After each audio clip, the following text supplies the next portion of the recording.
Happy Pura Vida Tuesday. I'm Cody with Pura Vida Pythons, and on this week's episode, we're going to be ultrasounding some girls, seeing what their follicle size is, giving you a little bit of update on some of the babies we've hatched this year. So we're going to go ahead and get started on this, and we'll leave her here for a second while we get this fired up. It's an ultrasound machine we got a long time ago. Shout out Billy from Mutation Creations. He kind of was the hookup there, and we've loved using it ever since we've been breeding. Helped us out a lot with our pairings and stuff. So just gonna go ahead and show you a couple girls that we're very interested in seeing their progress on. And so this girl right here, we got her from Reptiles last year, I believe. And this is a black pastel spot nose yellow belly triple het hypo DG puzzle, our second snake in puzzle, and very cool girl. Really excited to watch her grow. And so if you want to kind of come over here and you can maybe focus on there, and I have a little pedal on the ground here, so hopefully I can look and freeze some of this for you guys to see. You tell me if you see anything too. Right there. Yeah, looks like one. Yeah, looking for a cluster of them. So if you have an ultrasound machine, I know not everyone has access to this. You're gonna want to look for that right there. This is a good place to start looking. Oh, it's gone now. There it is. And so for the life of me, I cannot remember exactly what organ that is. I'm pretty sure it's the gallbladder. I could be wrong, but you're gonna look for that, and then you'll slide down further towards the tail end and start working your ultrasound. And you're gonna see that right there. You wanna kind of maybe zoom in. You see those that's follicles right there. And those don't look very big at all right now, and that's not unsurprising. I don't think she's more than 2 years old. Usually you'll find them in clusters and things, but right now, just seeing a couple little ones on the scanner, spread out right there. So that is kind of to be expected there. I think I scanned her a while ago, and I thought for sure she was growing, but sometimes, like I said, I'm not the best ultrasounder, so I guess it wasn't what I thought it was, but she's still putting on a lot of good size. She's a very good eater, as you can tell, and she just has a really cool, if you want to get a close-up on her before we put her up, really cool pattern. The yellowing in from that pastel too actually looks really nice in this. Interesting little dorsal action going on. It's really broken up and almost just like a grayish cream color on the top, and then with a little bit of black outline, a lot of good orange, and then a nice clean belly. If you want to put her up. So right here we have the two males that we're going to show you that we've been pairing up. Looks like he spilled his water, so it's a little damp in there. We'll get him some fresh substrate. So this is the male that we have planned for her. This is a chocolate hypo double het DG puzzle. Really stunning, nice version. Chocolate and hypo look really good together, and really good male. And so we've been growing him up, anticipating him being ready for her. We paired him up a little bit, but haven't seen any locks yet. But I do believe he's almost the same size as Frank right here, and he is our other breeder male that I'm going to show you. He's a little less thick, so I think after a few more meals, maybe another shed or two, hopefully he's ready. And because I think if he was ready and kind of was showing some signs of like wanting to breed, sometimes if you pair them together, the female she'll leave a bunch of scent around in the tub and stuff, and it kind of gets her follicles like growing, I guess. And I don't know if that's 100% science-based. I've kind of noticed that before. If you put them in, don't really see any like breeding or wanting to breed activity, and you introduce a male, that can spark it. So, and that'll spark that follicle growth too. He's staring me down right now. He's probably hungry. If you want to put him up. But here's a really gorgeous male. This is Frank. We named him for being spicy, as you can hear. He's actually like more timid than he is actually spicy, but really good looking snake. I mean, in person, this thing's incredible. This is a black pastel hypo DG het clown that we got from Miguel at Always Evolving Pythons, and we have put him to a bunch of females in here. One that we're about to ultrasound, but we already had him out, so I just wanted to show you. And really gorgeous snake. I think he's gonna keep this color well into like as he ages. Just some really cool, almost blue in person around the edges here, and then just a really nice like creamy yellow color as well. That hypo DG is just a really good, especially with the black pastel.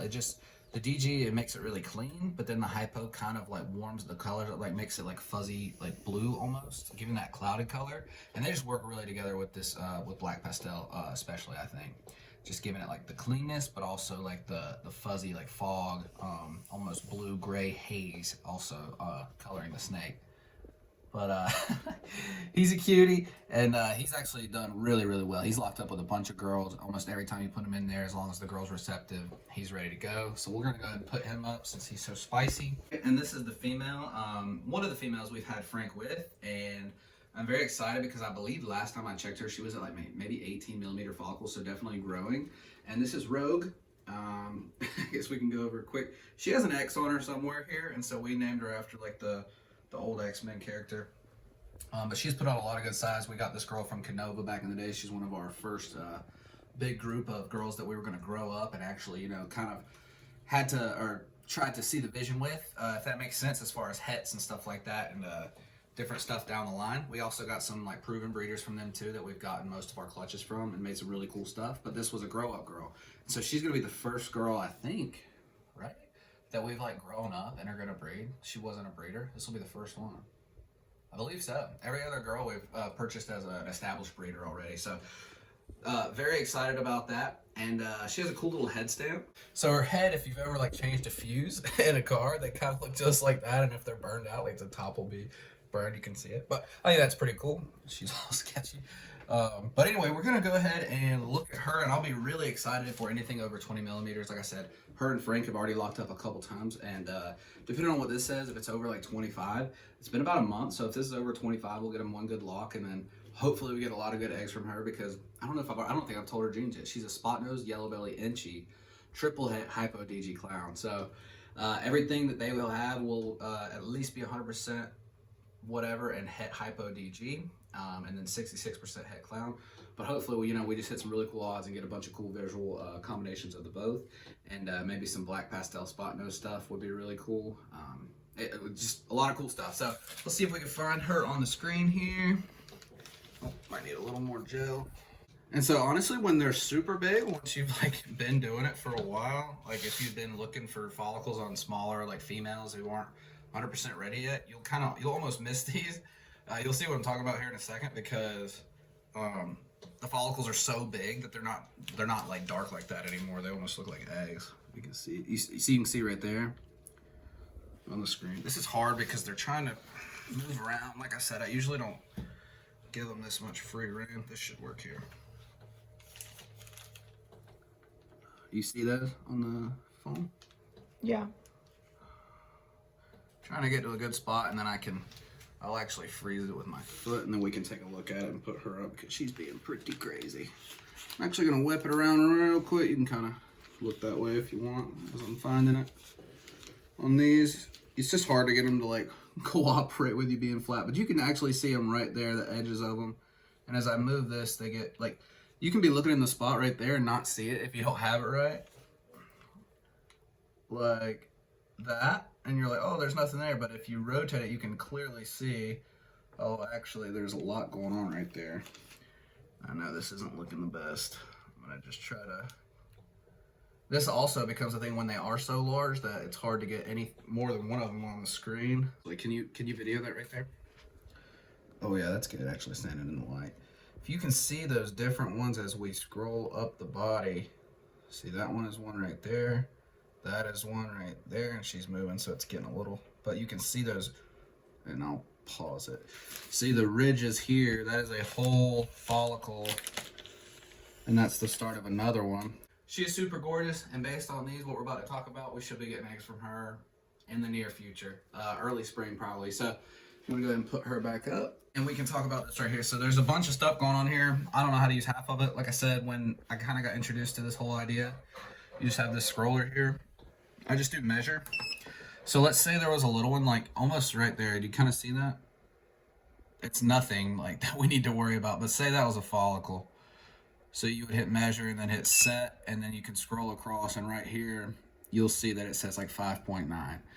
And that's actually like a good number, because usually like between the 5 to 7 to 8, anything under 10 is kind of just where females sit all the time. So we can hit back Actually, never done that. Okay, maybe we can't. So anyway, that's like standard, like a 5 millimeter to 7 to 8. Like that's just like they're not growing or anything. Usually after they start getting above 10, you're like, okay, they're trying to grow. Yada yada yada. So let's see if we can do that. So that's one set. Now you can ignore that. So this right here. Isn't that clear? Where is that? Right here. Nice. So this whole thing right here. Do you see this outline? Yeah. That is one. And this thing is so large that definitely not I don't think it's an egg, but who knows? It's just so large that like here to here is already over 35 millimeters. So honestly, we're going to pair her again. At this point, it could be too late. I know most people try to get 3 pairings in based on like timeline. And that's people who don't have ultrasounds either, just like who are better at naturally doing it. I've always used the ultrasound, so I just kind of rely on it. But the one being that large right now, we are going to give her one more pairing. It probably won't make a difference. It seems like if she's this far along that it's working and she's going to have lay eggs. So pretty exciting. And you know, she'll have her ovulation as well. And that's where they like get really thick down there towards like the lower half in between the tail and like the upper half. They'll swell up, get huge. So she should have the ovulation coming up soon, the pre-lay shed, and then after that, some eggs. So hopefully, like timeline, you know, what is it? Mid-December almost. So January, so February. Hopefully February, we get some eggs on the ground right around then, and then so that would leave February, March, April. So right around April, hopefully get a really cool clutch for that. That should be the first clutch of the year. Gonna do a few more girls, check them out. But we checked them out a month ago, and I think everybody was kind of just chilling. Give me one more girl real quick. Give me Christina, and we have her because she has a cross somewhere here on her neck or something. She is a spot nose confusion double het DG clown, I believe, from Canova. She was in the same group as Rogue. She was tiny. There's actually a short way back on our YouTube videos of Python Bites itself. This is her. She's tiny in that. Her tail came around. She didn't know what it was, and she bit herself. She was fine, but it was a pretty cool video. Anyway, Frank was also paired up with her just a couple days ago, completely locked, and he has been before. But we haven't looked at her in a long time, so if you want to come in here. She's usually, oh, there we go. So this is a great example of like kind of in between. You see all of them as we go down, you'll see them all. So let's try to get you want to measure them at their largest because that's just the most accurate. Of course, she's going to start squirming now. Okay. So we will put her up just because I don't want to stress her out too much. One more little look at her. She's a beautiful snake. Really excited to hopefully get some visual stuff with her, but even as a spot nose confusion, I love the confusion genes. It's really wonky. And if we get the black pastel in there too, especially with a visual clown, get a really cool dark snake, and you know, she'll be het hype. Everything will be het hypo too. So we're kind of just building that next layer. We've been dealing with a lot of clown stuff lately, just single gene. So it'll be fun to dive into the double and triple het stuff with Frank, and we have some good cool girls to do it with. So one more little look at her, and then we can talk about this. If you want to go and put her up. So this is kind of cool. As you can see here, you actually have a couple. You have like 2 and then like the half of one here. So this is a great example of a smaller size follicle. So we'll measure, and it's already on measure. So you can check along over here as you just stretch across to like about the furthest side. They overlap, but you just want to kind of get them at. So as you can see right here, 11.8. So she's definitely growing, which is really exciting. So she's at 12 millimeters, so she's definitely growing. And once you see this on a thing, if you see like the first girl, how they were just small and they're usually just hanging around the top, they're like not even close to this. It was like 5 or 6 or something. So this is double that. She's active. They were locked up. So we will wait another month around. So we'll mark this down today.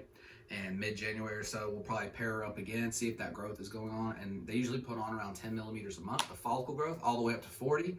That's usually when they ovulate and then have the pre-lay shed after that. And then, like I was saying, get going into the egg laying process. But so that's really cool. I'm glad you guys can see the small one, the middle one, and then the really like, okay, we're at the finish line of this whole process. So that's really cool with her. That's actually really exciting. I mean, once you do that, you just gotta keep your snake fed. They will go off feed at some point during this growth phase. They just start focusing on that and don't really care about food. Like Rogue, she won't eat until probably she lays again. She could. I've had a couple like eat late into it, but some don't. So we'll see. Christina's always been a pretty good eater. All right, guys. Well, there you have it. That was really exciting stuff. Seems like we have some girls that are pretty far along in the process. We will be sure to keep you guys updated. If you want to keep track of what we're doing, head over to Instagram at Pura Vida Pythons over there as well. We're posting over there all the time. And we have a bunch of babies that are going to be for sale. I haven't even posted them yet. Still just feeding them, getting them up. They're all doing really well. But we probably have, let's see, 2, 8, 11, 12. We're going to have a big, probably like 15 plus snakes available on Wharf Market. I'm just waiting for the spring to come around. It's getting cold. It's cold most everywhere else, and now it's actually finally cold here. So not going to really fool with it until then. Just kind of got to grow them up and then get very accurate, up to date as soon as I upload them. I'll let you guys know. A lot of visual clown stuff coming. We had some really good odds on visual clown stuff. We're going to be probably releasing some clowns that have Trojan in them as well, so that's really exciting. If you guys have been following along with us, we're really big into the Trojan stuff. We got a bunch of females hoarded away, growing up that have Trojan as well that we're going to pair back, and it's going to be really exciting. So if you're ever interested in Trojan, we're going to be releasing a little bit of that stuff. A lot of Cypress, Trick, Hurricane, whatever you want to call it, stuff in there as well. Like I said, visual clowns, males, females, we're going to be letting go. A lot of cool stuff, and so we'll keep you guys updated for when we're going to do that. It'll probably be closer to the spring after the New Year's and everything like that. But if you want to see some of those snakes, like I said, they're over there on Instagram. I've been posting a lot, some for sale, some that will be for sale, some that are holdbacks. If you're interested in anything, you can always hit me up on there if you see something on there, and we can talk about things and go from there. Hope you guys enjoyed this video. It's been a minute, so it's glad to be back. We've got a bunch of things going on in life right now, so it's been hard to film, but we are back, and we're excited to be back. And so hope you guys have a great week, and come back next week for another cool video. Until then, peace.